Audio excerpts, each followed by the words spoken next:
শহীদের রক্তের সাথে বেঈমানি করে জুলাই সনদকে মানতে চায় না। কথাবার্তা পরিচালককে এই জুলাই সনদ বাস্তবায়ন করতে হবে। তারা আবার সংসদে যে বলতে চায় অক্ষরে অক্ষরে নাকি জুলাই সনদ বাস্তবায়ন করবে। কোন অক্ষর, কার অক্ষর? আমরা হিন্দুস্তানের অক্ষর চিনি না, আমরা বিএনপির গুলশান অফিসের অক্ষর চিনি না, আমরা জুলাই শহীদদের অক্ষর চিনি, গণভোটের অক্ষর চিনি।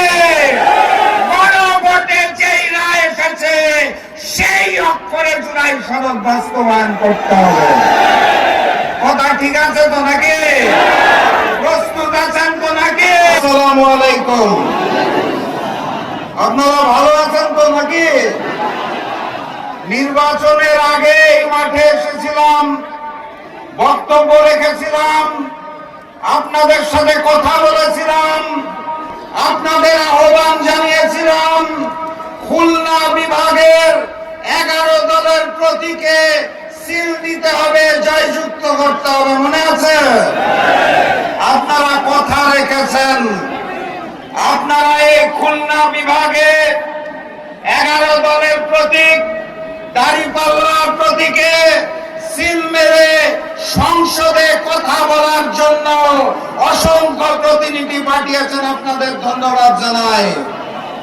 কিন্তু একই সাথে সাথে সেই নির্বাচনে ম্যানেজ ভোটের মাধ্যমে মিয়া গোলাম পরোয়ারের মতো খুলনার রয়্যাল বেঙ্গল টাইগারদের সংসদে যেতে দেওয়া হয় নাই। আমরা এই নির্বাচনকে ধিক্কার জানাই। আসলে আপনাদের আহ্বান জানিয়েছিলাম গণভোটে হাকে জয়যুক্ত করতে হবে। আপনারা গণভোটে হাকে জয়যুক্ত করেছেন, কিন্তু ম্যানেজ ভোটের মাধ্যমে হিন্দু এবং মুসলমান কাঁধে কাঁধ মিলিয়ে বসবাস করছে। কোন সমস্যা আছে? নতুন করে ভারত থেকে দাবি তোলা হচ্ছে রয়্যাল প্রেসক্রিপশনে হিন্দুদের জন্য নাকি বাংলাদেশে আলাদা ভূখণ্ড প্রয়োজন। বাংলাদেশে হিন্দু মুসলমান কোন ভেদাভেদ আছে? ভেদাভেদ আছে ওই ভারতে।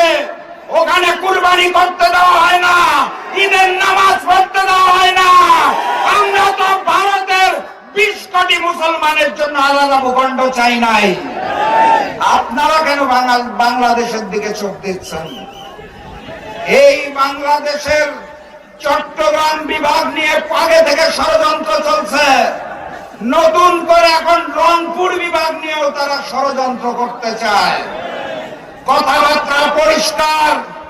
আমার চট্টগ্রাম, আমার রংপুরের দিকে চোখ দিলে ওই হিন্দুস্তানের 7 সিস্টার চূর্ণ বিচূর্ণ হয়ে যাবেন। সংগ্রামী সাথী এবং বন্ধুগণ, বক্তব্য দীর্ঘায়িত করব না। বাংলাদেশের স্বরাষ্ট্রমন্ত্রী, যিনি ভারতের মুখ্যমন্ত্রীর ভাষায় কথা বলেন, বাংলাদেশের ম্যানেজ ভোটের প্রধানমন্ত্রী, যিনি জবান খুলতে পারেন না, তাদের জানিয়ে দিতে চাই নত জানু পররাষ্ট্রনীতি ত্যাগ করুন। স্বাধীন সার্বভৌম বাংলাদেশের জন্য এবং গণভোট বাস্তবায়নের জন্য 11 দল রাজপথে নামবে এবং বিজয় ছিনিয়ে আনবে ইনশাআল্লাহ।